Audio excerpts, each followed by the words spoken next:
Welcome to Perpetual Backlog Podcast, the gaming podcast catered for you to listen and get through that pesky backlog of yours. With hosts like Aqua, I have no idea what I'm doing, Dalit Duskwhite, Come for the games, stay for my friends trying to kill me with their horrible puns, and Leek Whipple. Hey, this is Leek coming at you with a funny one-liner that I've been ordered to record, but the joke is I can't think of anything, so yeah, finger guns, pew pew, totally cool. Alright, so I made it to 50 in WoW. Oh, did you? Yes. So what have you managed to get into at 50? I soloed ICC, or as the non-people that don't play WoW know it as Ice Crown Citadel. Okay. That's not really an accolade, since I only did the 10-man normal version. I just walked through it and I was just like, okay, I'm gonna one-hit everything, and I indeed did pretty much. I bet you did. Yeah, pretty much did one-hit everything. I mean, I'm just a priest, so. Actually, okay, I didn't one-hit everything. I one-hitted a couple of things. Most of the bosses took like 4 or 5 hits, but that's fun. Because I just wanted to go through ICC and fucking. Actually, I like 4-hit the Lich King. All right. And then I had to wait because he has to go through all of his dialogue and like, and like all of like some like bit of mechanics or whatever. And then I had to wait for Fodring to come out of his goddamn icicle to like 2-hit him, and then we won. And by we I mean me. Goodness gracious, it's like the primals all over again. Like it literally. And he monologued and died. It literally dropped him down to dropped him down to 0 HP, and it was like, all right, now I got to go through all of my dialogue of, yes, you've trained, but can you beat me? Oh, you're a lot stronger than I thought you were, but I'm still gonna beat you. Oh, I see. Yeah. I see. Will not deny Arthas' monologue. Yeah, pretty much. So that was fun, and then I started the Legion storyline because I again can one-hit stuff there, and so I could just blast through that storyline. Because I know the Legion. Right. You'd mentioned you only ever got through the opening half of that, right? Yeah, I think I got the High Mountain, and that's as far as I got right. in Legion. So I'm gonna go through that. Yeah. Reaction to the later portions. Yeah, I mean, I know like almost all of WoW lore, because some nights I just sit up and queue up a marathon of novel videos, and hear his sweet, sweet, dulcet European tones in my ear. It is one video of novel, so fair play. Yeah. But yeah, I'm going through that storyline because I actually liked what I played of that storyline. I liked the bit of BFA that I've went through, but I also can't one-hit stuff in BFA because it's all actually scaling to me. So pity. So I'll get through BFA at some point, but who knows? Or either that, or I'm just gonna bring up a list of mounts that I want to get, or not even a mount that I want to get, just mounts in the game that I can get, and probably start just going through that. Because that's WoW's endgame is transmog and mounts. It's not the rating. true one. It's not rating, and it's not Mythic Plus, especially not anymore because they're actually taking out the not the ability to do Mythic Plus, because you're gonna still be able to do Mythic Plus, but the main reason to do Mythic Plus, they're scaling back on that to push it more towards like rating and doing other things. So you're not gonna have like these. You're not gonna have like, oh man, I'm doing like Mythic 25 or something like that. Oh, that seems like a mistake. What? I mean, not really, because Mythic. So Mythic Plus is like you know how for Ultimate in 14 it's like the 0.1% that does the Ultimate or whatever. In WoW it's like 0.01 that does like super high end Mythic Plus stuff. Okay. So like what? It's so weird. I guess because we play MMOs, we surround ourselves with other people who play to that degree, but I've always heard people talk about like getting to Mythic, pushing into it, getting. So yeah, it never dawned on me that perhaps is a bit of a endgame type content. Yeah, I mean, like for what Shadowlands is like, I guess trying to be, quote unquote, is that you're gonna you're gonna want to get gear from raid, but you're also gonna want to get gear from doing Mythic Plus as well. But it's gonna be more geared towards people doing like the earlier versions of Mythic Plus, and not people doing like ridiculously high end Mythic Plus. Like I said, like Mythic 25, like only like few groups really do Mythic that high. Sure. So they're scaling back that they're not like taking it out, but they're just scaling back on it. I haven't really looked at too much anything else in Shadowlands because I kind of want to go into it like when not blind, but like just like go to experience. I still have to buy Shadowlands because I actually think I need to actually buy Shadowlands to do the event. So I haven't gotten like the thing to like, oh, the Scourge is attacking. Okay. But I did go. But when I went to Ice Crown, it like so before you go to Ice Crown or whatever, if you're like in any surrounding area in Northrend, and you look up to the sky where you see the fucking frozen like not the frozen storm, but like the actual tower, it doesn't show like the broken sky or whatever. But as soon as you zone into actual the Ice Crown like area or whatever, the sky immediately changes to like the broken, and you can see into the Shadowlands. Huh. And you can actually bring up the map for Shadowlands. So like you can bring up the map and see them all, see Revendreth, see all that stuff right now. So that's pretty nice. No, that's a nice. I did that. I played. So I've reverted back to high school or high school / middle school. I've been playing WoW while watching Bleach. Did you pause and then have this realization? It's like, oh god. Oh no. No, I was talking to a mutual friend of ours, and she was like, "Why are you back in high school?" And I was like, you know what? You're kind of right. But it's like I'm doing mindless stuff in WoW, and so like I can just put on Bleach on the side and like pretty much pay attention to Bleach more than I'm paying attention to WoW. Yeah, given the content you're doing, that makes sense. Yeah. So I'm like, I'm in the Arankar arc in Bleach right now. I've actually marathoned a good bit of Bleach in the past week. I went from goodness. I went from first episode to I'm like at 150 now. Whoa, boy. Yeah. Yeah, I can't do that. How do you do that? I'm How long's each playing a episode? video game, and I'm like not sitting there 20 minutes. Alright. Okay, let's be fair here. I was able to skip like 50 episodes. Recap ones. The Bount arc, yes, exactly. The Bount arc. I was able to skip from like in theory, but I was able to skip from like episode 70 something to like 110 or something like that. Oh, whoa. Yeah, that because the Bount. So it's completely irrelevant. they sprinkle some things in from the Bount arc into like the main storyline, like this is getting completely off topic because we're supposed to be talking about video games, but I'm gonna talk about this section of Bleach right here. The part where Ichigo's learning to control his to control his hollow inside. It does make him like relive some of the like the past big baddies that he fought, and one of them was the big baddie of the Bount arc.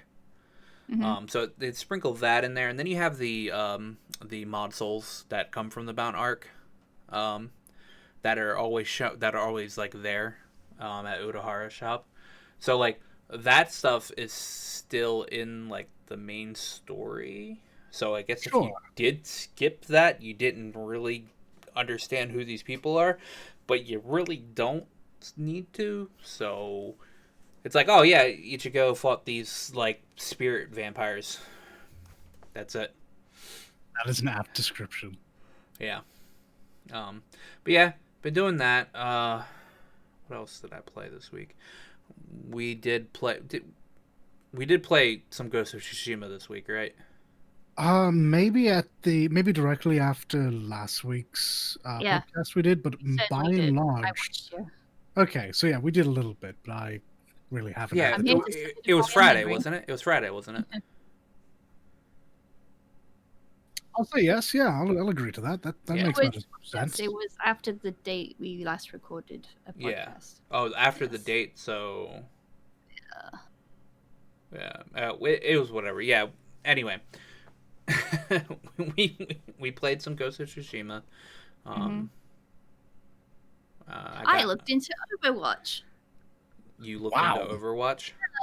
Well, because the Halloween event was just finished, and I was just checking out. Well, with a mate, we're just looking at the skins that they'd released and the new Halloween ones. I was like, okay, cool. But that got me to just read about Overwatch 2 because that's coming out in some point in the future. And I was like, well, what's going to be Maybe. the difference of Overwatch 2? And we talked about it previously, but they're trying to get away from loot boxes because they kind of have to.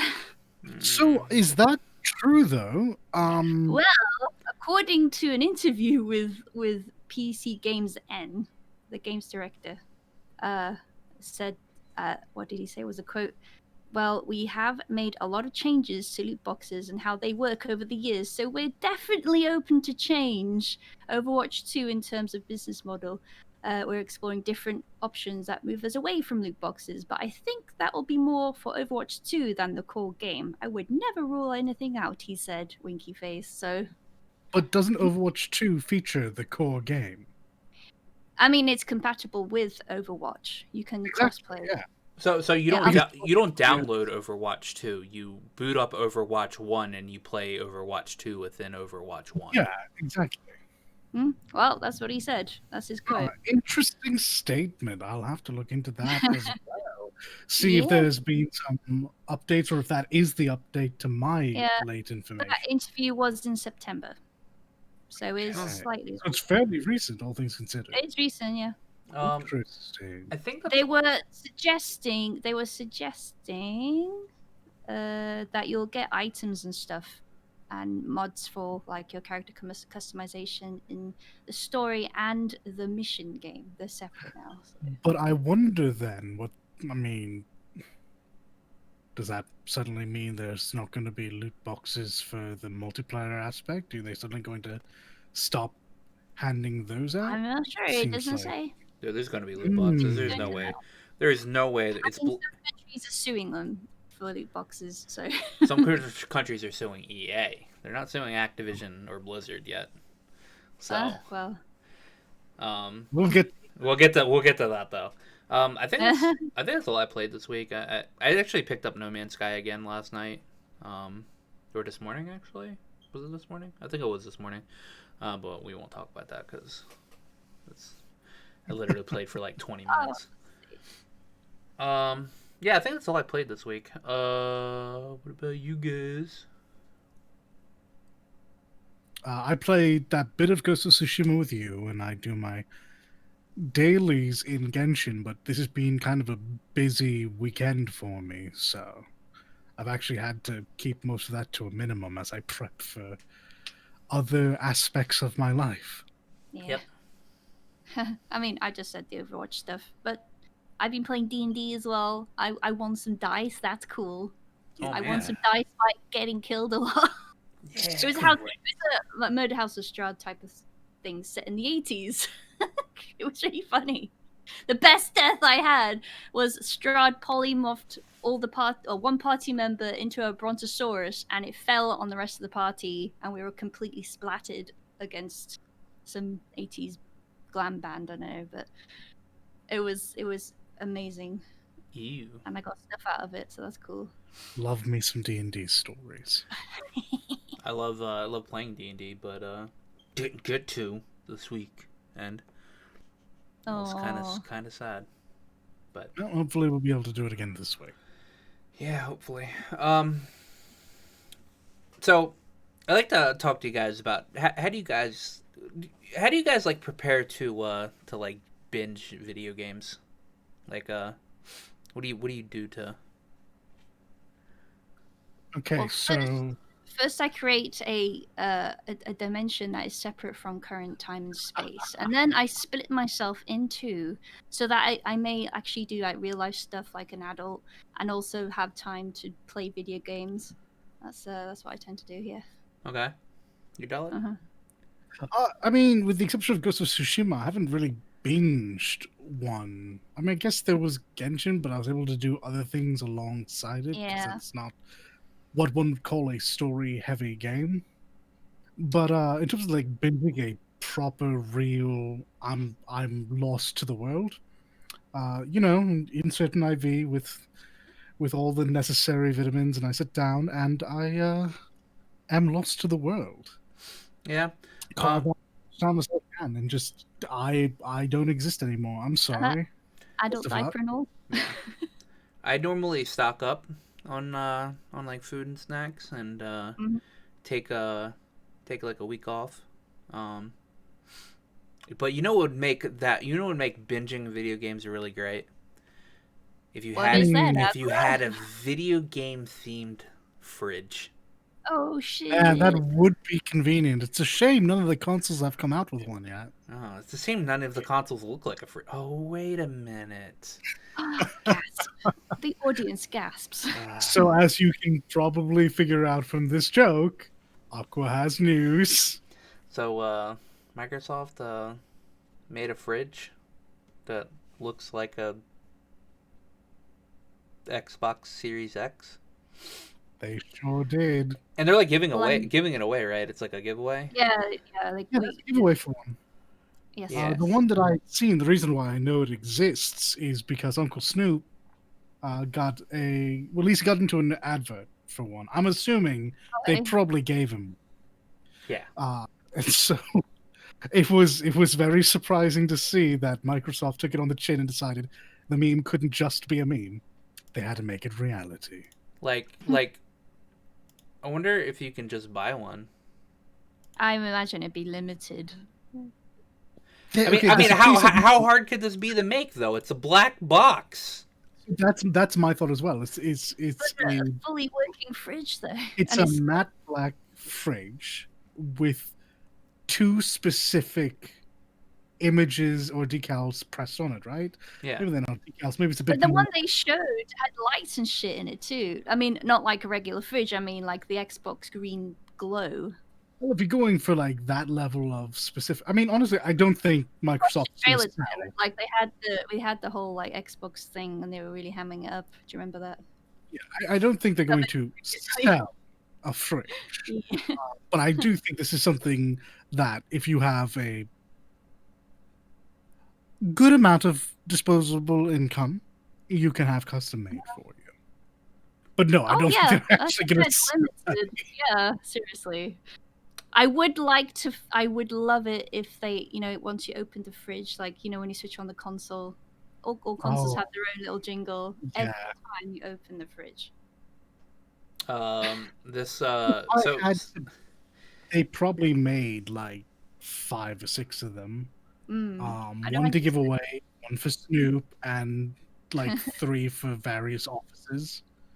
Just for shits and giggles. I mean, but I don't think we're going to be seeing Xbox console fridges on the market. I mean, I highly doubt this costed them that much to even make, to be fair. I mean, it's custom order fridge, so it's probably just a few. It's probably just I say a few dollars. It's probably more expensive than a fridge, but not by much. You see, but what they could do, all right, shrink it. They could sell Xbox Series X mini fridges.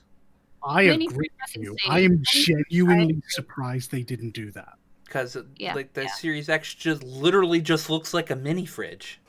I know. Yeah, I definitely they should have. I think that would have been streamer bait. And I think a lot of God, yeah, in the corner or behind them, something to interact with to throw up like magnetic names up onto the, the gamer fridge. Dude, every person in offline TV would have one. Yeah, that is absolutely where my head went first. Yeah. Yep. And then Michael would have probably figured out some way to like engineer it to actually play Xbox games. He would have found a way to combine that damn fridge with that damn dog. Oh god, yeah. Oh my god. And the dog would just be walking around the house delivering ice cold bevies, just Yeah. Xbox branded. Man. What would be really cool is if you could play the Dragon Quest XI's Xbox demo on it, which is out now if you guys want to download it.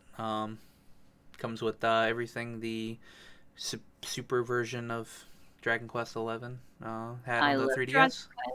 I love Dragon Quest. I love Dragon Quest. You finished it, right? You beat it, right? No, my computer exploded. Yeah. So I went my same file. Well, you were playing it on Steam, right? Yeah. So it's on the cloud.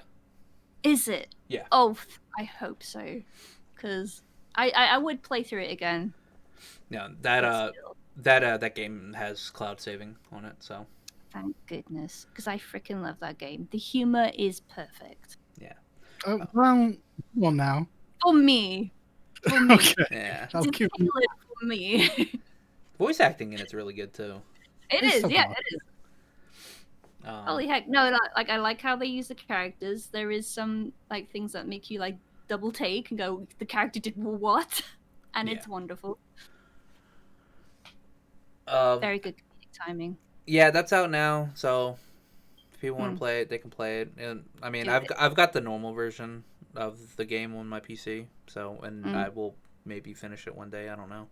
Yeah, I do wish I had the Switch version though, because there are some extras that are pretty good. This one will be for... This one has everything, yeah. Definitive, yes. Fantastic! All right, definitely get that. Definitive. I would. This is one game I would buy another version of with extra features. It comes with the main important thing, which is, the OST. Don't say... Okay, good. Ooh, very nice, very nice. Yeah, the instead of having the MIDI OST, you have the orchestral. Yes. So, that's good. Good. So we're about to get in some. So when do you guys think Halo Infinite will actually come out? You think that game's going to come out? Yeah. No, I From that side. Until the delay, I did think it was going to be a release title, and now I still think it'll be out before summer of next year. It's just a question of quality at this point. Yeah. So the director, the second director for Halo Infinite, leaves the project. Right, So, that's where the site is. Okay, Yeah. I understand. It's a very important distinction to make. The second director. This is the second time a director has walked out. Yes. And it's not the same director. This Chris Lee was the director of goodness, he's not the creative director. He was the narrative director? No, I think he was.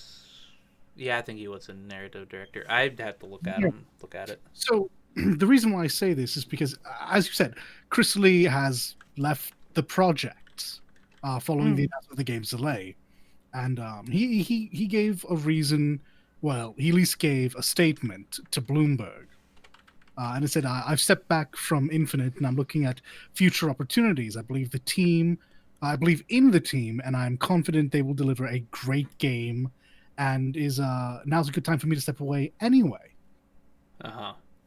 So, Right. I mean, it's a shaky thing to say, but it leads to a couple of ideas, at least for me. But I think it is important that this does make Lee the second director and third major figure to leave this game. Tim Longo last year, alongside Mary Olsen, who was a producer on the game, exited, and the company gave a statement saying the overall creative vision and production remains led by Chris Lee. So now this person who they said, "Hey, don't worry, keep having faith in, he's still with the game," has now left. So that's a bit... It's a bit worrisome, but it should be noted that he's not exited the company. No, he's still with Just Microsoft.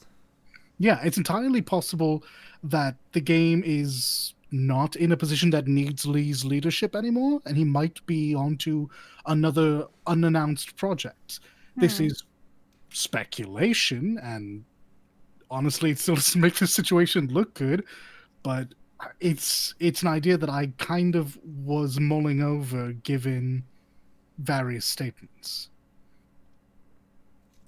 Yeah, I mean, I don't know. It's never good when people leave a project before it's done, and I agree.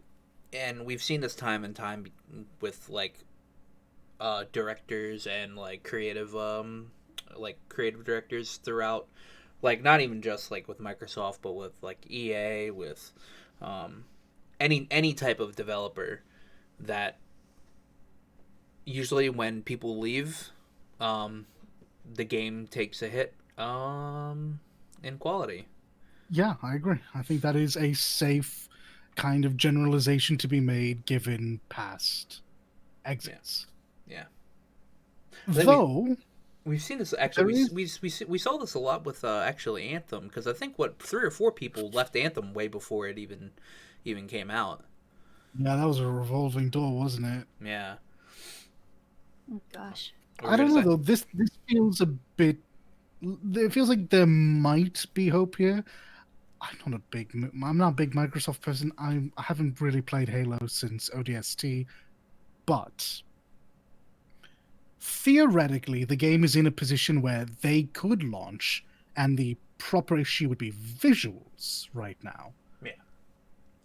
So theoretically, what would be left for him to do if the current delay, presumably, is polishing the game visually so it doesn't look like it looked? But see, there's the question: is it just And graphics? that's fair. Is it just Is graphics? We've seen almost nothing of this game. It's true, and that's why my thought was that this delay had to be based off of reactions to what we have seen, and what we have seen is that the game looks jank. Yeah. They haven't given us any story to go off of per se. There's that little tiny sliver, but that's not enough to make a judgment call on. So my assumption up until now, and it is an assumption, was that this was a graphically led decision to delay the game, and therefore perhaps Lee's being put on to something else, but I don't know.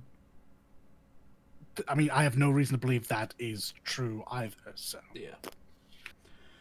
I don't know. I think Halo Infinite's gonna be doomed for failure. Hmm. well, it's hard for me to say failure, given that Halo's going to sell on reputation alone, Yeah. even though its reputation over the last few installments hasn't been grand. And especially given that this will have a free to play aspect to it. People Really? are going to pick up the game. Yeah, wait, hold on. Am I The wrong? no, the multiplayer is free to play. Okay, Okay. yeah. Multiplayer is going to be free to pick up, so I think that is probably going to coax in anyone who was on the fence. So, all Is it that's gonna left is for that game to actually release, and maybe we'll see. Yeah. Will it be like the Master Chief Collection where you kind of, sort of, I'm saying kind of, sort of, you have to get the bundle to play the free bit? I think it's gonna no. I think it's gonna be like Destiny, Okay. where the game's free, Mm-hmm. but you're gonna have to pay for the story bits. Right. Isn't the more sensible comparison nowadays to Call of Duty with their story content versus the Battle Royale segment?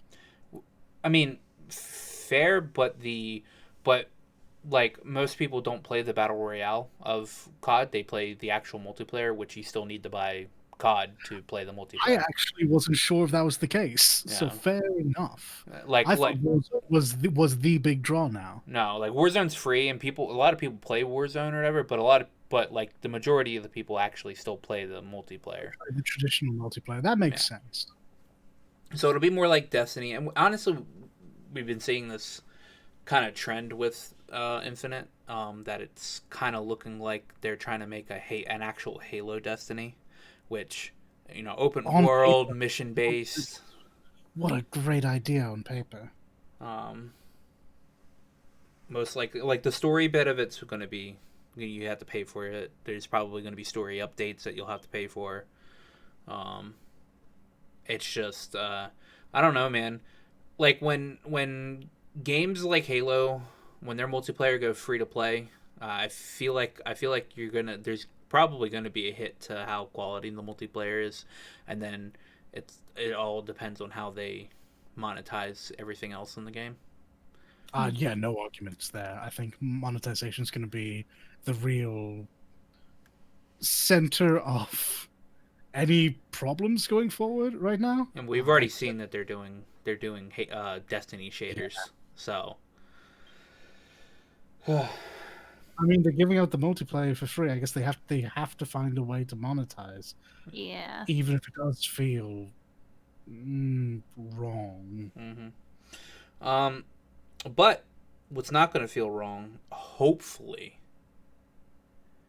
is that now the Diablo 4 lead is moving to Shadowlands. Probably, hopefully, to fix it. Hopefully. It's a big hope. David Kim has worked throughout Blizzard at this point, moving from like senior game designer to lead multiplayer designer. I think it was lead multiplayer designer on Legacy of the Void, right? Yeah. That is StarCraft 2. I know he was lead systems designer on Diablo 4 before finally being moved over to Shadowlands, and he just seems to be over this last 10 years. Really, he's been Blizzard's lucky rabbit's foot. Yeah. I mean, if they're going to do anything to fix Shadowlands, putting him on it might. Blizzard's version of UGP. Honestly, probably. The equivalent I of. am personally hesitant to compare anyone to Yoshi. I know. I know. Yoshipi's a god. Honestly, I certainly My do apologies. that he is. I hope that you're actually right about that. Mm. I think competition would be good. I think that they would push each other very well. And honestly, I used to like the WoW lore. I'd like to go back to hearing people have positive things to say about it. I think it's just nostalgic for a lot of people, and they deserve to have nice things too. I love WoW lore. I don't like playing WoW as much as like everybody does, but I actually really like the lore. I feel like I'd be better off just reading any novels that they had released and whatnot. Yeah. And honestly, as someone who has taken the plunge and gone back to WoW unsuccessfully, boy, oh boy, it's rough. I salute you, Aqua. I tried that 2 years ago, I think. No, I can't do it. I do not enjoy those systems at all. Yeah, I'm like a bit meh on it too. But I just the thing I like about WoW is I just like walking around in the actual world. Because it's like massively open. And it like looks cool. Yeah, the questing in it's kind of meh because it's always just like slay 6 of these, collect 20 of these. Yeah, I wouldn't do well for it. I get easily with that kind of quest. Yeah, but I the main thing that draws me to playing like new expansions in WoW is that I just like to jump into like everything all fresh and new and like look at everything and see that like oh, this looks really cool. In the long run, like I don't see my sub for WoW going any farther than maybe a month or two after Shadowlands comes out. But who knows? I might like actually like really like Shadowlands. But who knows what they do with it, yeah. But hopefully David Kim will spread his I saved StarCraft 2 goodness on it and hopefully we'll save Shadowlands and all that lovely I hope stuff. so. Yeah. Man can do. People to enjoy their games, yes. Oh, speaking of which, you do not wish WoW. Speaking of which, I didn't put it down on here because it like every time I see it, it just like kind of leaves my head. They did announce the release date for Shadowlands. It is November 23rd. Hey, there you have it. So only for real this time. Yeah, only for real this time. It's this month. Yeah, it is this month. It is in it's in 19 days. So that'll be fun. I've still got to buy Shadowlands. I haven't bought it yet. So You have ample time. Yeah, we have ample time. And what else I have ample time for is Bravely Default 2 comes out on February 26, 2021. And there was a trailer, and it looked nice. Yeah, and it really did. I'm well pleased with how it looks.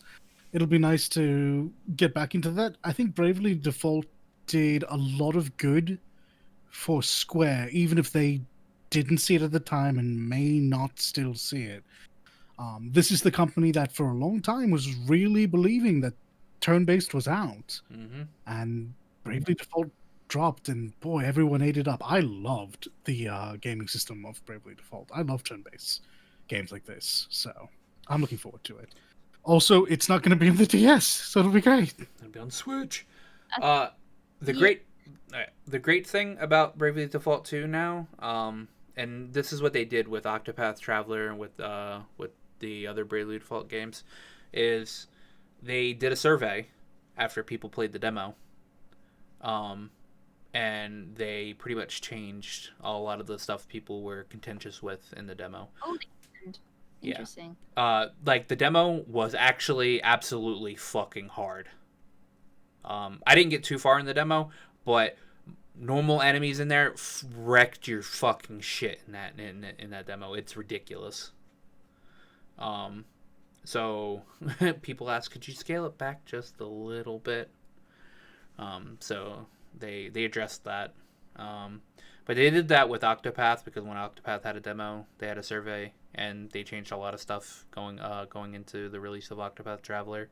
And the same thing with, I think, Bravely Second, which is really weird because along with Xbox and their weird naming conventions, like, thank you. You would you would think that Bravely Second is the second. It would be Bravely Default 2. And this next game would be Bravely Default 3. No. Or Bravely Third. Or Bravely Third. No. Mm-hmm. They made Bravely Default. They made this new one, Bravely Default 2. Mm-hmm. Because Bravely Second is just a sequel to. Is because Bravely Default Second and the Bravely Default and Bravely Second, they're going to be completely different. They're going to be completely separated. So need to do something about that naming convention. Yeah, they do. Nip this in the bud early, Square. If Xbox has taught us anything, you cannot let that go. So you have to look at Bravely Second as a branch of Bravely Default, and then Bravely Default 2 just being a straight up Okay. It's like Final Fantasy, right? Right. You have Final Fantasy X, and then you have Final Fantasy X-2, and then you have Final Fantasy 12. Yes. That's how you separate it. Well, and 11 too. But... Okay, so you got Bravely Default, Bravely Default, the second branch. Yeah. Bravely Default 2, the sequel. Yeah, and there'll probably be Bravely. Don't look at Bravely Default 2 as a sequel. Look at it as Final Fantasy 2 to Final Fantasy 1. All right, okay, I understand. All right. The second game in the franchise that is not the second. Yeah, so there's probably going to be a Bravely Default 2 second. Oh my god, if they do that, I'm going to die. It doesn't exist yet. And I already yeah, 2. Bravely Default 2. 10-2-2. 2. Trailer looked nice. Looked really good. I played a little bit of the demo. I've actually got to go back and actually play the demo. But it's still the same type of combat. You have your Bravely system and your default system, which is Bravely. You get a bunch of you stack up on a bunch of extra turns, and default is like a defense thing. And it's a job system game, so it looks nice. It's just that demo was actually really rough. In just difficulty wise. So yeah, I can't wait for that. Same. I don't recommend playing Bravely Default or Bravely Second, though. Why is that? Oh my god. Who's that? Okay. So, Bravely Default is great gameplay wise. All right. Its story is probably the trashiest fucking time travel story I've ever seen in my life. All right. Okay, Oh, it's not the best. And okay. so Leak, all right. Yes. You're playing this game, and you get to the end. All right. You collect all the crystals, and you're about to fight Big Bad, or what is supposed to be Big Bad. All right. Okay, I'm excited for this. All right. And then, yep. And then you play the whole game again. Wait. And then you play the whole game again. Wait, what? And then you No, play the no. whole game again. Hold on. Oh, And then you play the whole game again. oh no. And then you play the whole game again. I'm no. And then you finally beat the game. Okay, Yeah. What? Yeah. It's not like a new game plus or anything. Okay. The story is you literally going back in time to the beginning of the game and having to do everything you just did again, but things are stronger. It's a neat idea. I definitely see what they were aiming for. Because, of course, naturally, playing through it the second time, well, the first, whatever, the second time, you now know things, and certain other parts become more apparent, but you are playing through the game again. And, like, some cutscenes happen differently, but, like, not to the extent that you would hope. Oh. Because most cutscenes are the exact same. So they literally tacked on like an extra 15 hours to this game of you just playing the same game. All in the end of you realizing, and this is a spoiler warning for a game that's been out for like 10 years, for you to realize that the fairy that is following you is an evil, conniving little bitch, and Fairy lies. It's Yeah. always the freaking fairies. Why? and Cause then you have to trouble fight her. or not- So Not all yeah. fairies are malicious, but why? So yeah, I don't ever recommend playing Bravely Default. Wow. Bravely Second, on the other hand, I still need to go through that. I probably would more recommend playing Bravely Second, but you really can't play Bravely Second without playing Bravely Default because it's a direct sequel. Wait, but you said okay. Don't think hard about it. Yeah, don't think hard I about it. Yeah. I Okay. can't speak much to Bravely Second. I didn't pick it up because it was on the wrong console for my boomer hands, boomer brain. But I mean, if you don't really care to get too invested in the story and you just want a turn-based RPG, I do actually kind of recommend Bravely Default. But No. it is entirely based on gameplay. No, you see, if you want a good turn-based and then want to enjoy an okay story, just get Octopath Traveler. Okay, well, hold on. If we're gonna cheat like that, just play one of my favorite Final Fantasies and play 10. But fair enough. But Actually, everybody's already Octopath- played 10. On my Play it level, again. 10's Final so Fantasy. good. no, play my favorite Final Fantasy, Chrono Trigger. Get out of here. How Get out of here. No, Get I'm outta gonna go back in time. here. Oh, no. An actual proper time story, a well-written one. Thank you. I can't argue with that. That is the same premise, only better. No, actually, speaking of Octopath just had a few announcements of its own. So yeah, no, maybe now is a good time to go and replay through that. So And Octopath's on the objectively better console, the PC. it's gracious. Just anything to get off of the DS. I'm so happy that the Switch is as big as it is. Yeah, but I can't wait. I'm not. It's not a first day buy for me because I'll wait until see how people Sure. play it. But you know what else isn't a first day buy? Watchdog Legion. Yeah. What's the Legion part? Why is it? Oh, so you get to recruit anybody and everybody in the game. I see. Oh, and okay. Every Yeah. NPC in the game you can recruit Yeah. and play as. Yeah, boy, oh boy. I can't wait to play as Grandpa who just randomly dies. Oh, I can't wait. Oh, it's literally any. Is Yeah, it the any range of any NPC in the game, far and wide? Okay. any random old granny walking on the street, you can be like, I will have. Yeah, no, I like this idea. A legion of grannies.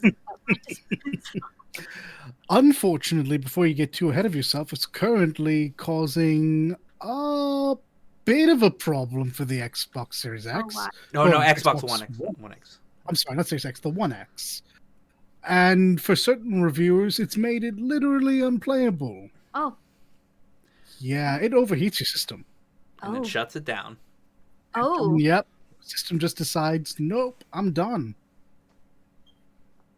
This nice system that Sony's putting out of updating your fan for pretty much every game is seeming like a nice thing to do, considering Yes. considering this game.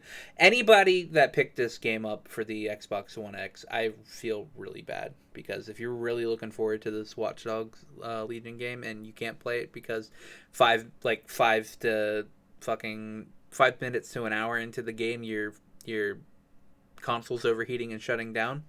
Oh gosh. Yeah. Excuse my horrific pun, but this was a hotly anticipated title that had already been delayed. Mm-hmm. So now, have it. This is recorded. We have proof. Yeah. Damn it. To overheat and shut down your system, that's got to be a blow to the first wave of people reviewing this title, because this is what reviews are going to say. Mm-hmm. It's funny. Holy heck! And the Xbox, like the way the fan works for the new Xbox Series is like the air is blown out and it's quite warm. It was reported, right? Mm-hmm. Yes.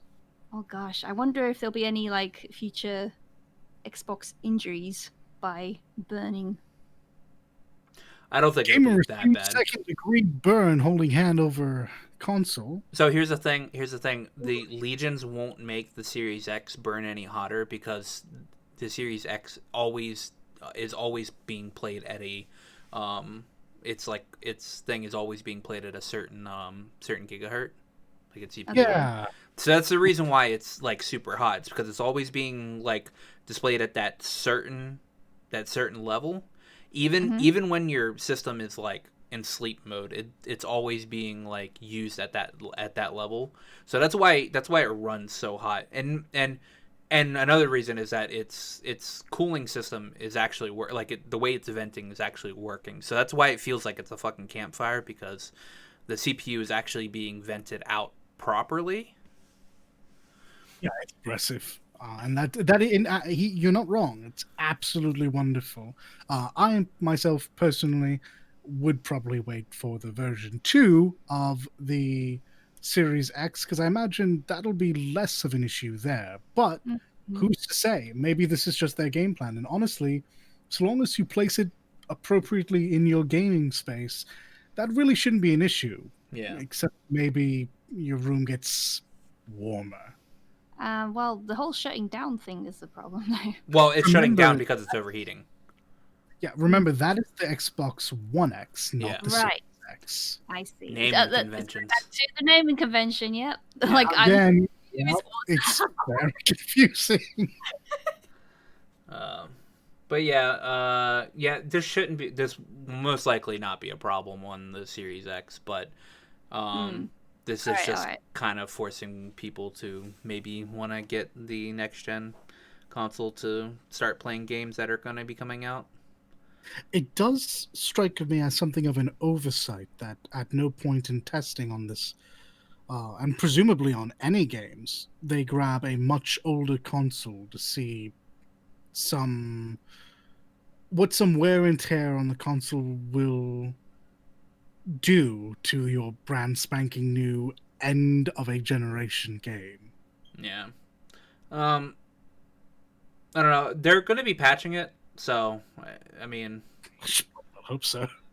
Honestly, I think it might already be patched by now. The game came out last week, so I think it was came out Friday, I think.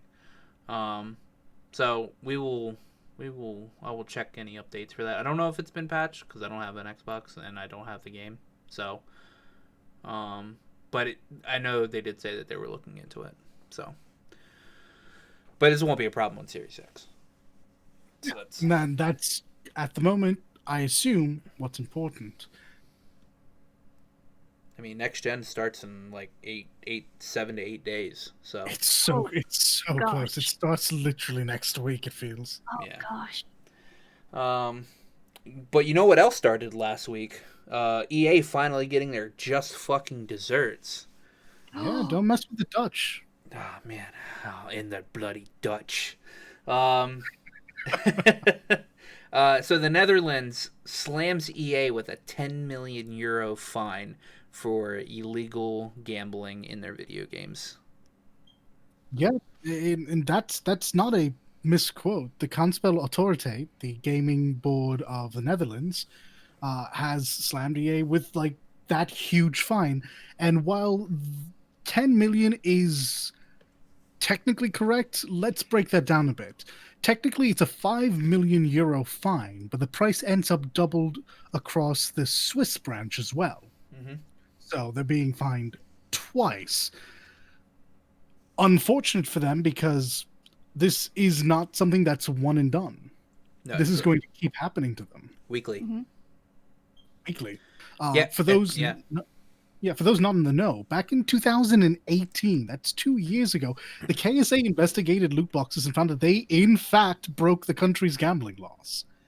And all EA had to do was get a gambling license in order to sell loot boxes in their games. But let's be real, that was never going to happen because it would be admitting loot boxes are games of chance, and EA will absolutely not be doing that. Other nations would obviously follow the Dutch lead and bump up ratings, require a license, and have them stick a sticker on the box that says has gambling, and that would inevitably hurt their sales.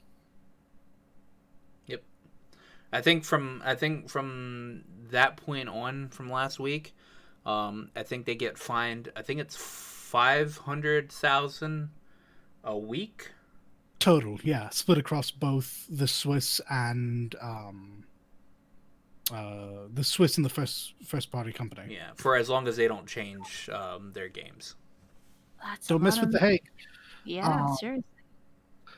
The Dutch judge did in fact rule that EA had broken the law, and that the company and its Swiss subsidiary would be fined $250,000 per week. A week. Now, obviously, EA doesn't think they've done anything wrong because they're EA and they're appealing the case. Mhm. And they've issued a statement on the topic which reads, "We do not believe that our products and services violate gambling laws in any way, despite being told that they do." And they go on to say, "We are appealing the decision and we seek to avoid a situation impacting the ability of our Dutch players to fully experience and enjoy FIFA Ultimate Team." Because of course it's FIFA. What else would it be? You know, if this spreads over to all of EU, they're going to need to change because that's literally their consumer base for FIFA. Yeah. Oh yeah, it's not America. It's going to be South America. Well, it's not North America. It's going to be South America and the EU. Mm-hmm. And so this potentially is what will be the straw that breaks the camel's back. Yeah. Yeah. If you threaten FIFA Ultimate Team, you threaten the core of their monetization. Mm-hmm. Oh, yes. I can't wait to see how this goes because I really want to see gonna EA be- burn. I don't want to see EA burn. I certainly want to see them lose this, pay the 10 million, and then have to strip loot boxes and other such microtransactions out of every game and eat all the crow in the world. I do, however, want them still in business because the games they make aren't always evil. No, because EA. No, wait, no. The studios will, which I don't want. Exactly. All EA games. Yeah, I don't are want. evil. I don't. The Individual studios are good, please. no, I just mean EA as a developer. Yeah, sure, whatever. That's fine. Their games are evil. The other developers that they have under them are just good, upstanding developers that want to try and make good games, but then they have, you know, Grandmaster EA on their back going, "Where them loot boxes at, boys? Where they at?" Mhm. I am sure a Personally, couple I don't want members of each. I don't want them to suffer.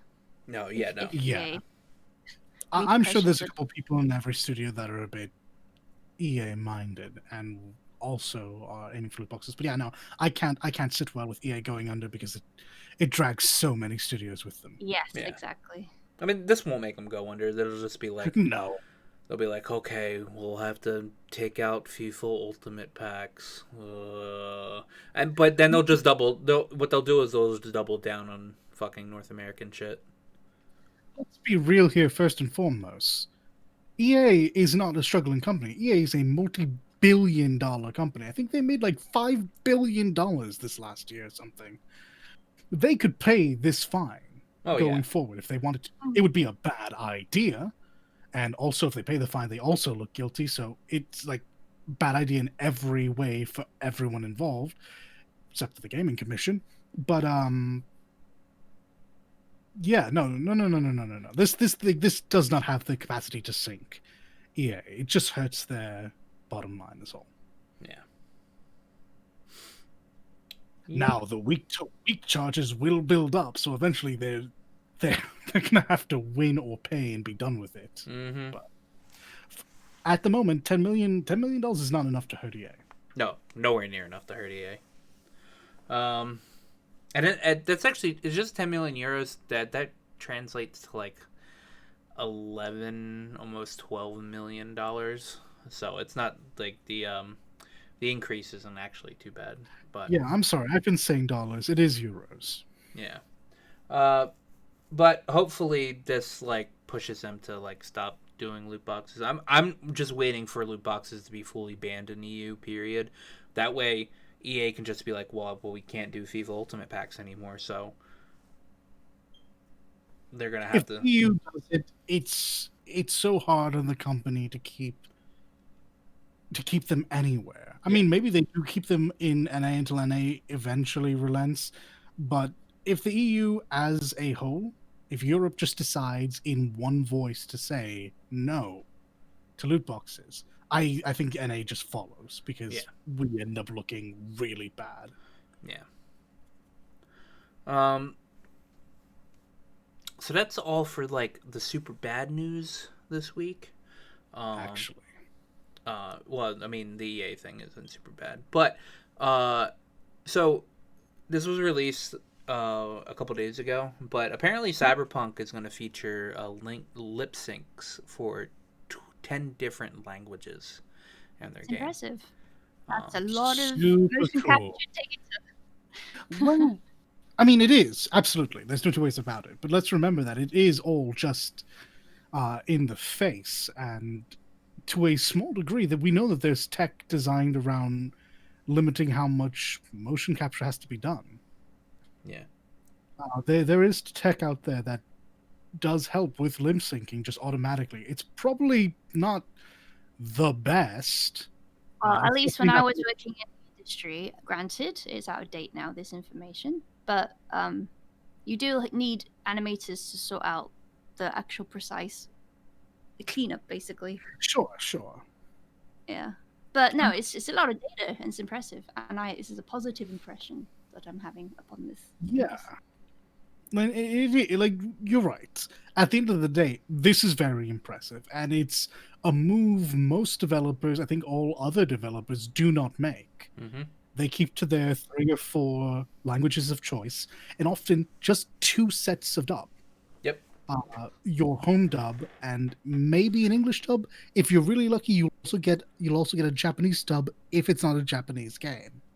And those are really the 3 lip flap types you ever get. So seeing this branch out to double digits is hitherto, I don't think I've ever seen it before. Well, I mean, CG Project Red likes to go big. They indeed like to go big when it comes to like stuff like that. I mean, you're going to be able to customize your genitalia in this game. So 10 different lip sync languages is not like super impressive. I guess. So people keep bringing that up. Let's be real here. You're probably going to have a handful of choices for genitalia, but Yeah. So yeah, it's a nice feature. I'm talking about the lip sync, not the genitalia. I'm sure that's very nice too. But no, I mean it did used to do my head in. For example, when I was playing Monster Hunter World, and the lip sync wasn't quite right. It was distracting sometimes. Yeah. no, No, this will be great. in It's a nice lot to of see that lip sync. yeah, in a lot of like anime games, you barely even get a good like English lip flap Mhm. for them. So like with the most recent Tales games, you've had pretty decent lip flaps. But like I remember back in the day when like fucking Tales of the Abyss was like horrendous when it came to voice matching the Anime lips. are a weird beast in gaming because they're oftentimes, if not always, um, not specific. Yeah. You have mouth open, mouth closed, and different vowel mouths. Uh, so it's a bit simpler than things compared to, let's use Square. It's just going to be my go-to example, where you have like well, I guess it's not FMVs anymore, but you have like properly mocapped mouth movements. Yes. It'd be like trying to see the French dub of Uncharted. It would be Like really 13. distracting. Yeah, it's really distracting because whilst the acting's very good, oh boy, do they only have so much wiggle room between these lines. And oftentimes it's a case of they start when the mouth opens and they end with the mouth closes, and they really don't much care what's in between because they're already hamstrung enough as it is. Yeah. I mean, you see nowadays, you see like behind the scenes, like photographs and footage and all that, and you do see, for example, oh gosh, you see like the voice actors also capturing the motion capture for the in-game cutscene acting and stuff as well. And a lot of time you see like the motion capture like dots on their face. They're also capturing their facial expressions and as they're saying the lines too. Yeah. So I'm assuming they're doing this as well. Yeah, it'll be nice to with this see. game. I might like when I get Cyberpunk. I might like swap through different languages and see how like the I'm genuinely interested in English, Japanese, and French. yeah. So like those are the three that I'm most interested to see how they do. Though on the topic of CDPR, you did say that they like to do everything big, and you are correct, including losses in stock. So something that I hadn't. Wait, what? Oh, you said Yeah, that. it's something I had. Yeah, it's not always good.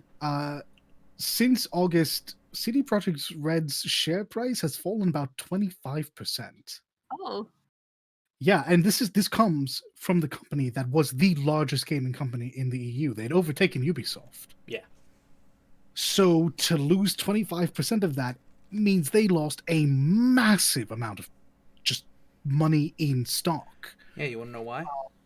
Yeah, and what you're about to say is entirely accurate. Yeah. No, it couldn't be because from August they delayed the game twice. And yeah, it's because since August they've delayed the game twice. So the bad press with the crunch certainly didn't help. Yeah. And the fighting between journalists talking about CD Projekt Red has not helped either. Nope.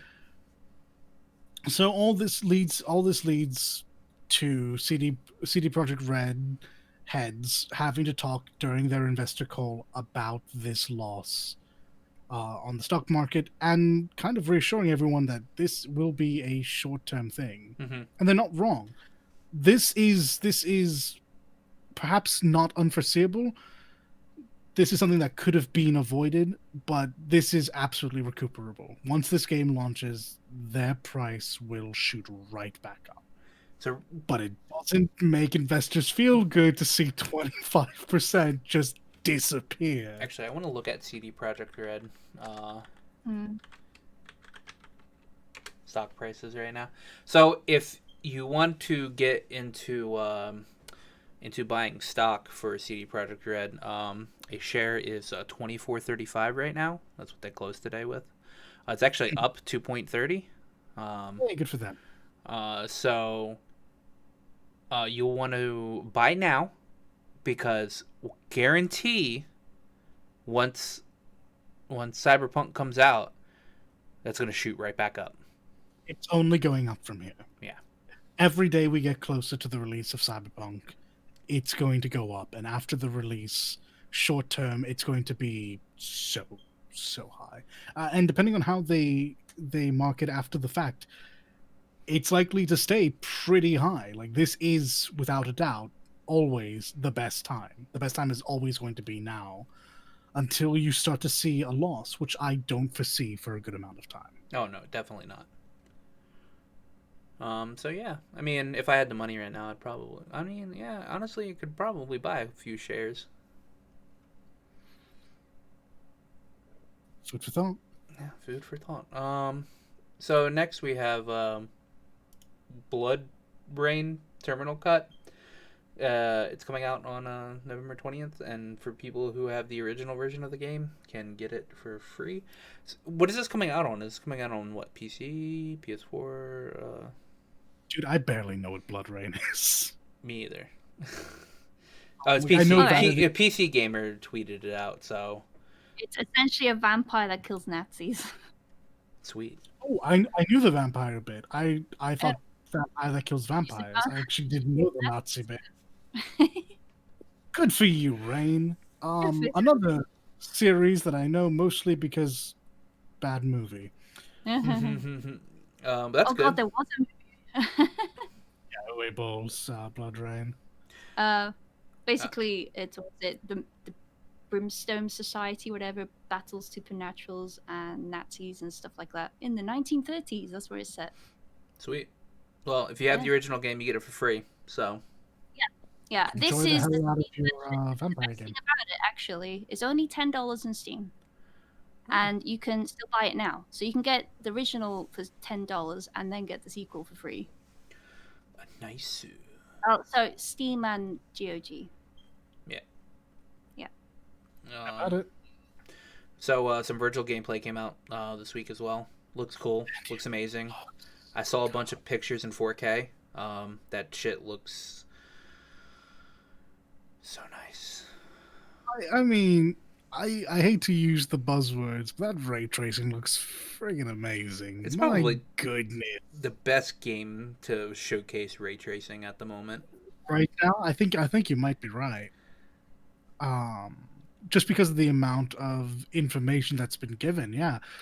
Virgil himself animates wonderfully. If you've played Devil May Cry 4, he'll be familiar. He has all of his weapons back, some slightly different due to story reasons. But yeah, he's doing Virgil things. And the game, again, it showed off the new modes with that. People keep saying it becomes a Musou game, and it bothers me, but also they're kind of not wrong. I think I saw like 30 different enemies on screen. Oh no, it's ridiculous how many enemies are actually on the screen. It's a legendary Dark Knight mode, and as a person that you know what I'm gonna talk about it later, but I forgot a game that I played this week. Speaking of Musou games, yeah, it looks really good, and I'm actually really sad that PC's not getting all this cool shit. Understand why PC's not getting it. PCs can handle it. Like PC's getting Virgil. And by the way, for stuff that's not next gen or whatever, Virgil and all that's coming out in this December 10th, I think they said, or something around there, December something. But they're like current gen and PC is literally just getting Virgil, and it's kind of Which baffling. Is so disappointing. Well, no, I understand why current gen is only getting Virtual. I understand why the PS4 and Xbox. What? Okay, I meant PC. Are getting Virtual. PC also being left out feels weird. Especially when a lot of people have ray tracing cards now. They are on the market. They are sometimes hard to find, depending Well, on whether. you have the 20 series, the 2000 series for from Nvidia does ray Oh, I'm tracing. sorry. You are absolutely correct. I was just thinking of the most recent cards. Yeah, Oh, no, they've had it out for a while now. These are not new cards. This is not well. This is perhaps new technology, but people have access to it. yeah, And honestly, there's a reason why it's a mode. If people think their computer can't handle the mode, they won't play it. yeah. My computer can handle the mode, even though I'm like my computer's not like super high end. I mean, I'm just gonna turn ray trace. Well, I mean, ray tracing won't be on anyway because I'm not getting it because I don't have next gen. I have a PC. I'm only gonna get Virgil, and it's gonna fucking suck. So sad. Alas, this is how it is. Yeah. But that the for people that don't have next gen, you'll get Virgil in December. For people that do have next gen, you're gonna get all that nice, sweet, lovely stuff when the PS5 drops, which is next week. Yeah. Goodness gracious. All right, Dalit, this is your time. Talk about Spider-Man. So yeah, Spider-Man. I'm not sure if you will know this. It's more than just a game series. There was a small movie that came out not too long ago called Into the Spider-Verse. Oh It yes, it was. it kind of blew up, and what with this new Miles Morales game coming out, they've decided to add a let's call it a mode to the Mhm.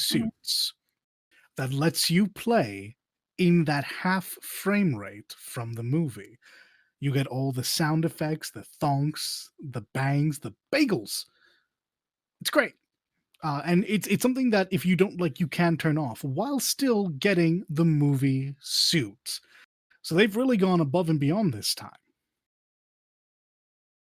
I haven't watched Into the Spider-Verse, so Excuse me. How have you missed this? I'm Everyone at I'm this wait point. I've been lazy. I'm lazy when it comes to like Yeah. doing stuff. Well, And I'll tell you, like Into the Spider-Verse animation style, the team called it stepped animation, which means the animation doesn't change every single frame. So characters will hold like a pose for a frame or 2 or 3 frames. So the motion takes on that jittery look. yeah, I've They wanted seen to that. replicate Yeah, I've seen that. powerful poses. Yeah, yeah. Is it? I It, mean, it looks like what is it? Fucking the first season of what Dragon Prince, But done better but because done it's better. Yeah. stylized. They're stylized in such a way it looks like comic book frames when they really put on. exactly. Yeah. Like in stills, this is going to look like something out of a comic book. And I think Mhm. the mode will be a bit rough on people at first. I don't think this is a mode that people are going to play the whole game in, but it will be nice to throw on and maybe take screenshots with the new enhanced screenshot system in not Spider-Verse, in Miles Insomniac Spider. Morales. Yeah. Yeah. Yeah, exactly. So it's just some more fun. They've added some more attention to detail, and I can't wait to see what people do with it. Well, I do hope that there is a bagel you can throw, and it does cost. That Bagel. would be great. In one of the like melee combos or something Exactly. with your web shooter perhaps. dude, maybe the cat throws the bagels. I'm in for Oh it. yeah, Spider-Man the cat. Fucking spider cat throwing bagels. Well, if you're not wanting to get uh the remaster for like if you're just not wanting to buy the remaster for the original Spider-Man, for some reason, and I'm pretty sure this is fixed by now. Walmart was selling Miles Morales for a whopping $21. The Ultimate Edition, by the way. Hmm. I have no idea why. Because the article that I read like speculated it had to maybe do something with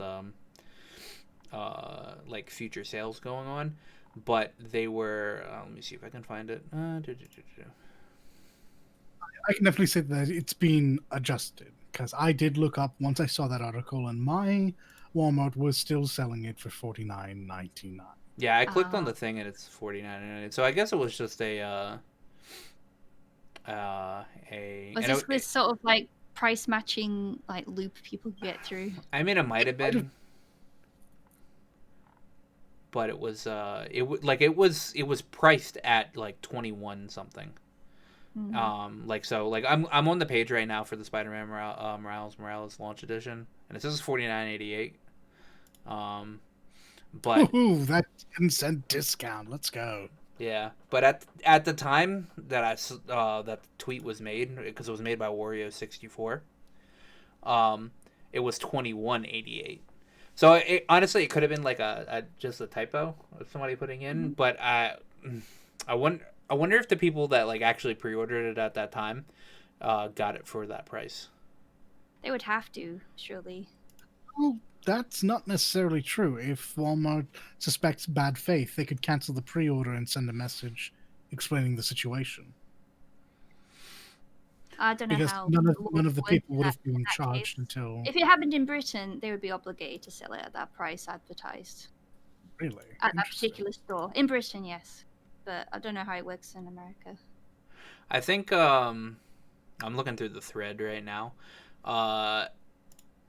I think people are so I think Walmart's like forcibly canceling these pre-orders.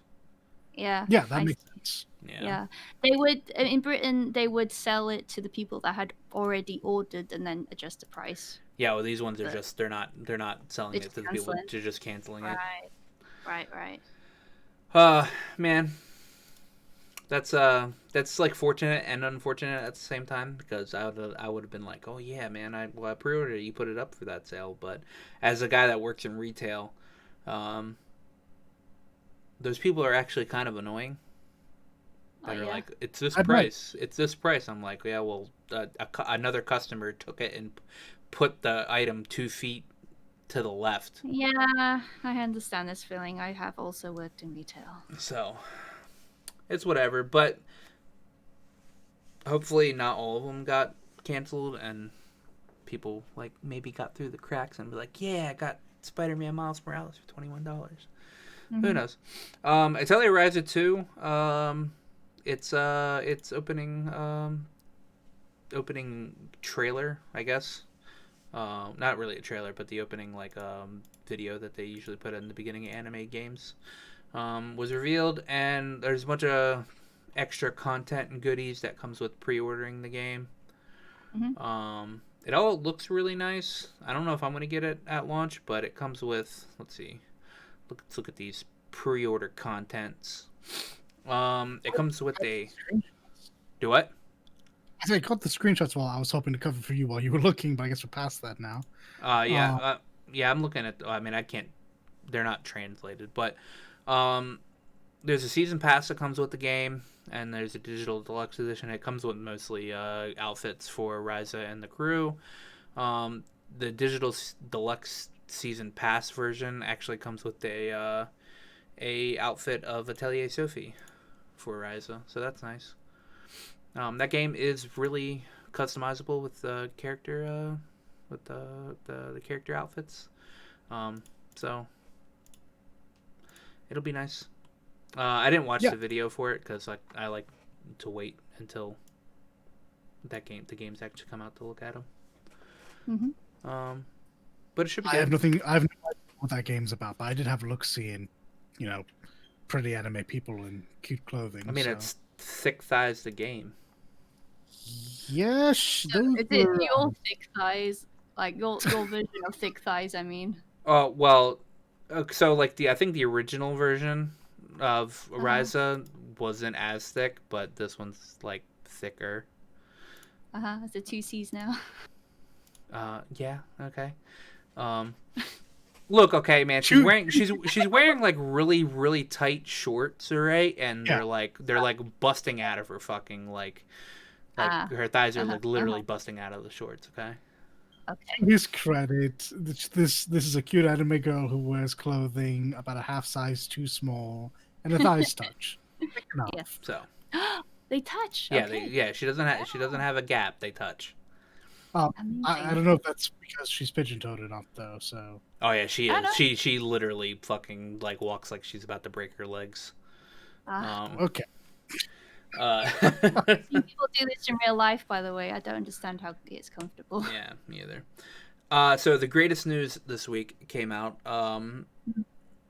The 16 teaser site went up, and they added a bunch of lore to it. We won't get into it because it's a lot of lore, but Yeah. they did reveal the name of the main character, and it is unfortunately not Shardbert.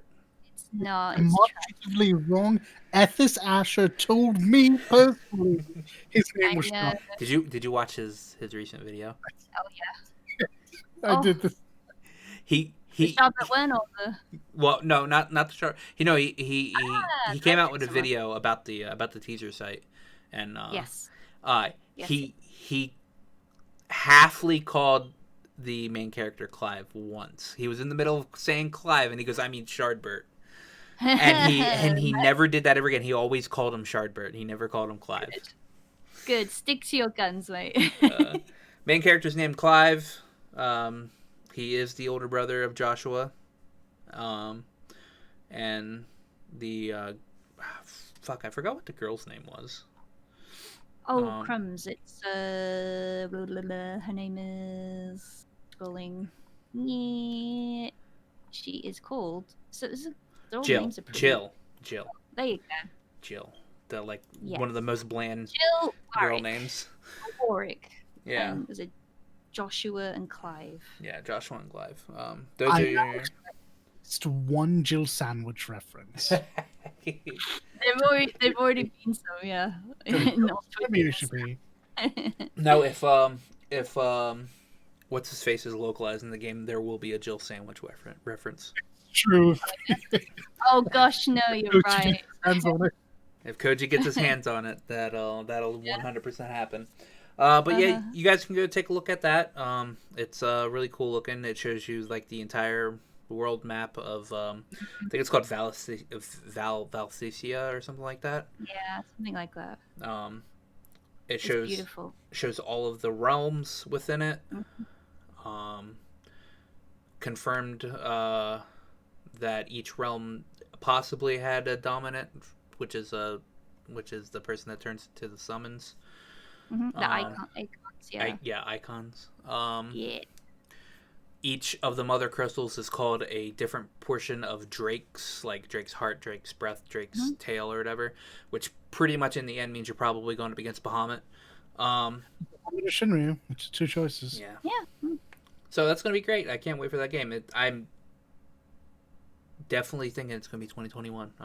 I'm laying the bet down, the prediction. 2021. Nah, man, I don't feel like arguing with you. I think you're right, actually. End of 2021. Calling it. I mean, there might be some delays, which obviously could happen. But I think their projected or initial release date is going to be 2021. Yeah. So, Beautiful. RE Village. Some information came out for RE Village for PS5. It's it will run at 4K, 100%. With ray tracing, but that's most likely going to be at 30 frames, because running 4K ray tracing at 60 frames is going to be a really big stretch. Almost no loading is what the person said. Almost no loading at all. I know we're into next gen, but that's such a bold claim. That's a big promise, yeah. Yeah. Adaptive triggers and the haptic feedback for gunplay and everything is going to be fully supported, and it will have 3D audio. Oh gosh, I'm a big whiny baby when it comes to horror games. So haptic feedback Now and you get to feel your aura. I get to throw the controller. Yeah. Get away from me. Get the eeriness in your fingers. Ugh. Oh my god. Imagine walking through like slime or something like that, and it just like kind of gives you like the weird sensation that you're walking through slime with your fingers. No. Imagine this in VR as well. I'm really worried about that. I'm just worried about the inevitable you get grabbed. Ugh. Oh yeah. She jumps at things, so if she ever gets grabbed and then feels it, something is going through a window. I'm certain. Yeah, you're Dalit, right. Dalit, Dalit. Yeah, You have no room to talk about jumping at things. I handled most of that just fine. What scared me wasn't even the game. Someone just called me or subbed to me. I forget what it was. It was outside of my control. I wasn't prepared for it. Hard up your mouth. Well, what you should have said is there is no evidence of this. I don't know what you're talking about. You're right. There is no evidence of this because it's been deleted. So you just gave it all away. Once again, this is recorded, so it's now immortalized. Yep. No evidence of it whatsoever. So this next news is pretty sad, but not sad really? at the same time. I don't know. So Sony shuts down a third-party, pretty much shop for PS5 custom faceplates because they didn't really shut it down per se, but they said don't do it now at the moment because they are 100% going to be looking into doing official custom faceplates for the PS5. But people are gonna 3D print their own faceplates and sell them. But they shut them down because they're planning on doing it too. So they said it will definitely be coming sometime soon after the PS5's launch. Piggybacking on that, because we're going to talk about the controller. Actually, we'll talk about the controller right now as well. So somebody actually took apart the DualSense controller, and apparently it's actually super like a technical advancement from the PS4 controller. And the front actually has like a little faceplate on it, actually, that you can easily pop off, which will also be something that will probably be custom going down the line as well. I didn't know about this. That's very interesting. It looked like it was one solid piece. Yeah, I ran into it on Twitter earlier. I forgot to link it in the chat, but the inside looks hella tech. Like, because how, like, in your PS4 controller when people take it apart, like down in the down where the vibration spinny things are at, whatever, you can like see all that. Like, yeah, I don't know what they're called. I just know that they spin to do the vibrations. That part's like filled up with tech. The back where the battery is at is like a good like maybe half times bigger than the battery for the PS4 controller. And it looks like they put a lot into these controllers. So I'm actually really curious to see how heavy they act, because like a lot of people have been saying that they're still kind of light. But I just wonder like if it's gonna be like really light, or if they're just going to be heavier than the PS4. I'm never surprised when I find out what titanium, plastic, and silicone can do. Yeah. But that looks nice. But yeah, the front, there's a front plate that's right where the analog sticks are. Or like right under the analog sticks, or like going around them. That you can actually just pop off.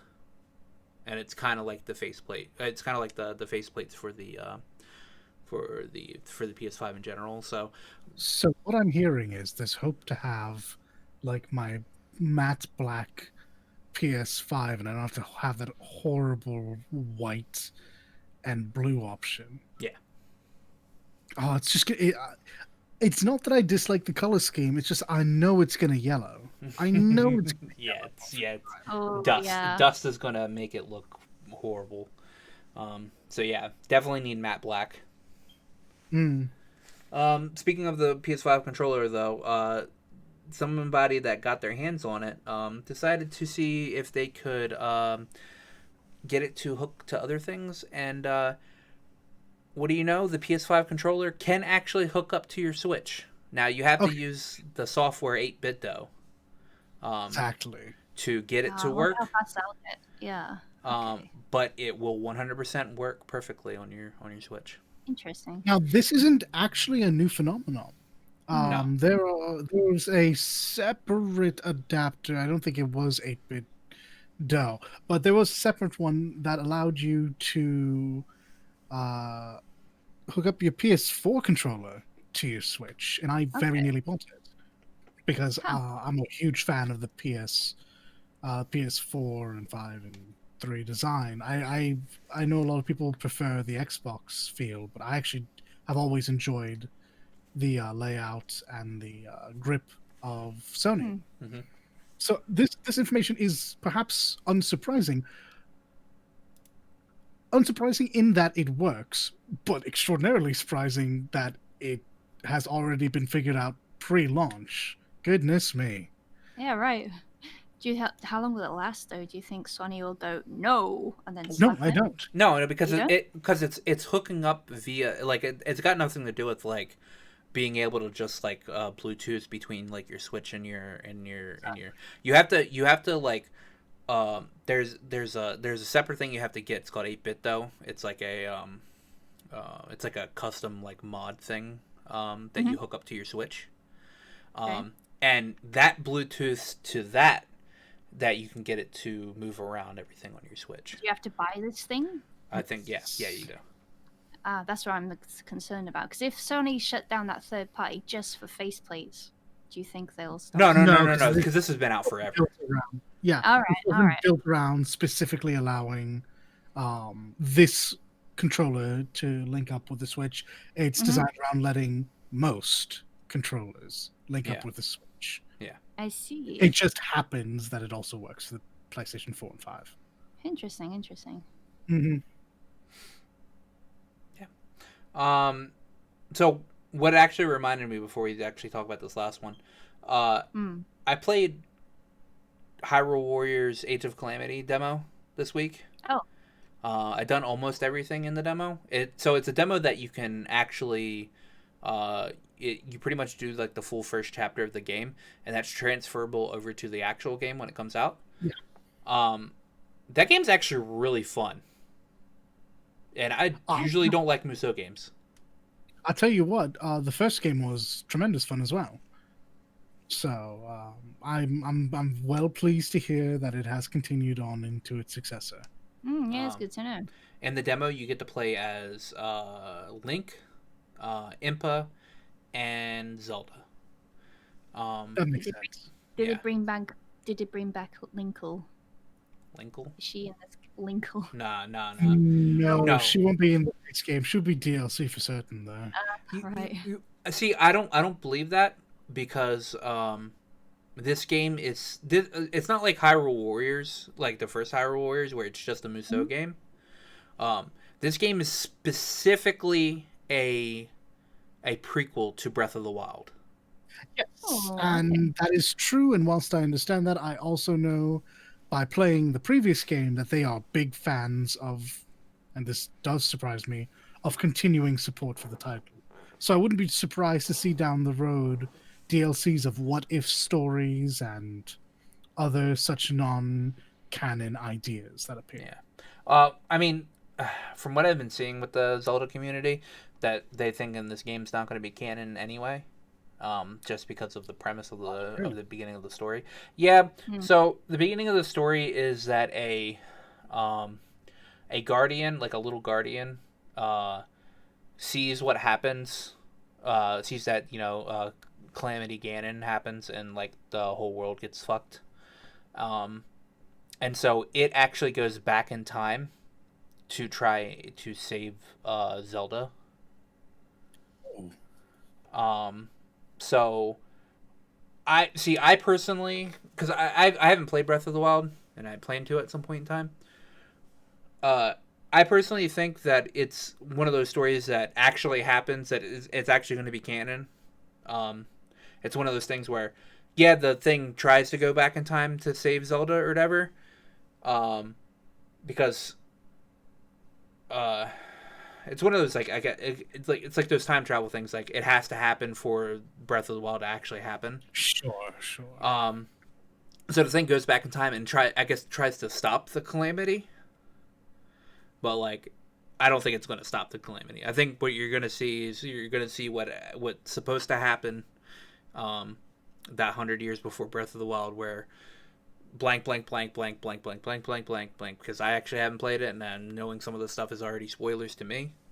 Yeah, so I think you're definitely onto something. And I think because of the premise, this will allow a lot of non-canon things to happen as well with Yeah. DLC. But I wouldn't be surprised if you're correct and the main story ends up being canon. Yeah. Because of, like the closed loop idea. No matter what you do, it has to lead to the inevitable end. Yeah, and you could go ahead. It's not far-fetched. It's not far-fetched. I mean, a lot of Zelda games have dealt with timey-wimey. Oh plot yeah. hooks and Don't points even and get me whatnot. started on it. I've Oh looked yeah, at don't do I've not looked- talk about the Zelda timeline. I've You looked will at it. irritate Yeah. everyone. like the reason why I'm interested in Breath of the Wild is because it is a timeline reset pretty much, where every like the 3 branching timelines for the fucking Zelda games converges into Breath of the Wild. So I'm wanting to just keep it that way and just go forward, not branching, go forward. So Ooh, things that aren't going to happen for 100, Alex. because and I know that's why I really want this like Age of Calamity to just be a prequel and not have like, oh well, because he went back in time to help save Zelda, they actually like reverted the calamity and all that stuff, and then that makes a side game for this and blah blah blah and blah blah blah blah, and then there's like 4 different branching timelines from Breath of the Wild on. No, keep it linear, please. Like I think you're right. I think you're going to get your wish in that regard. I hope. I think if we get any side ideas from this, it'll all be self-contained. Yeah, hopefully. But yeah, I played that. That's really fun. It doesn't run super well, but it's a Switch. From what it does look like, it looks like it's using the same engine as Fire Emblem 3 Houses, which is funny because it actually runs better than 3 Houses, and it looks better than 3 Houses. So I'm very confused as to why 3 Houses runs horribly. Just more time with the system, more time with the technology. Yeah. But I do plan on playing that. Probably not at launch because I still need to play Breath of the Wild, and I'm literally at the end of Majora's Mask right now. So I will probably pick up Breath of the Wild after. I think it's great. Yeah, I played 2 hours of Breath of the Wild, let's be fair, when I was out in Texas. But that's going to be fun. So next and last for news is that Temtem is getting early access on PS5 on December 5th. Yeah, I mean, I was having to think about it, and since, PS5 is just around the corner, they might as well just put it on the PS5. I mean, yeah, because eventually this was going to be the console that it launched for. Yeah. I mean, I'm hoping for 0 loading times. This game is not graphics intensive at all. Oh, no, Yeah, there but will be 0 loading times. Yeah. But this game's also, at least, I'm sorry, you have the most game time on it of all of us. The game is also in early access, so I would imagine that those kind of cleanups probably aren't in play yet. And I have to admit to being a bit surprised that they launched in early access, because this being a launch title doesn't strike me as important for its growth. But hey. Yeah, well, they got a lot of things planned. They've been very open with their roadmap. You can view it all. It's like they've planned all the way to 2021 summer. So I mean, gosh, yeah, they're releasing housing now. They got clubs and like expanding on co-op and whatnot as well. What you can do. There was a winter 2020 plans. You get new islands. There's 30 new Temtems, so I don't know how many there are now. There's lots of mythical Temtems they're releasing too. They got Club Dojo Wars, so I don't know how that's going to play out. Let's see. Honestly, if you want your Pokemon hold. Oh, I see. You can actually take over dojos and stuff and hold them. Interesting. That's very Pokemon Go, isn't it? Yeah, it is. Yeah, and you got If trading you want houses a as well. Pokemon You can Switch, but you trade. don't have a Nintendo console, this seems like the game to go to. Yeah, so this is just winter, and then next year they've got loads of things happening. Endgame Islands, for example. Daily and weekly quests, battle replay system. That's cool. Arcade bar. How does that play out? Interesting. Anyway. So yeah, I've never been they've got too plans. interested in this game. Because I've burnt myself out on Pokemon I understand. throughout the entire like career of Pokemon. Yeah. So I'm like slightly interested just because of how the game kind of looks, but and that it's multiplayer. Honestly, the big reason is because it's multiplayer. Yeah.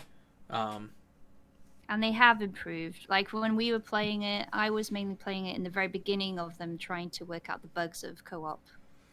And then I mainly started playing solo after that. But yeah, no, they've expanded on it a lot. What you can do with other people. yeah, but it's nice. It's gonna be on consoles. Like this game's not graphically intensive. It's not CPU intensive or whatever. This thing's gonna thrive on PS5's SSD. So any load times that were on the PC version probably going to be non-existent. And it does look good. Like I love the battle animations. The music is pretty good too. It's going to look really pretty. Yeah. Oh yeah. But I think that's it for news this week. It wasn't too much news. I mean, we were able to fill out like an hour and 40 minutes of it, but that's mainly because we talk too much.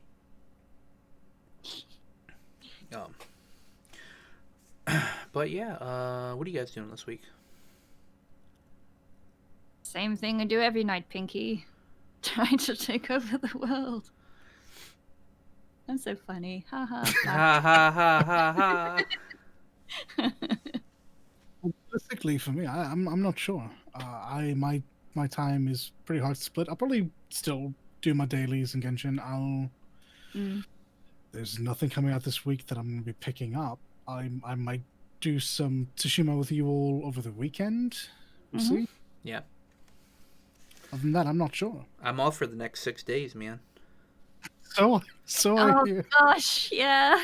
Oh. Well, I mean, enjoy the 6 days still. Yeah, unfortunate, man.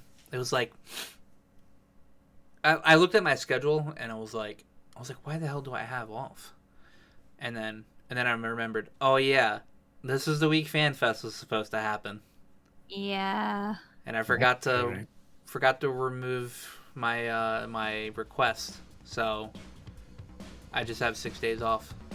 Yeah, well, just enjoy it, relax. I mean, this is a very stressful time. Yeah. So just chill. Speaking of stressful time, I'm literally looking at the thing right now. Don't look at the thing right now. It's so Look at the close. thing. Don't do it. So close.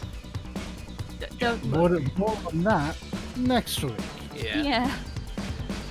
Anyway, thank you guys for listening, and we'll talk to you guys next week. Take care, everybody. Be good now. Ciao, you too. Thank you for listening. If you like this content and want to see more, please like, favorite, and subscribe. Links to our Twitters are in the description.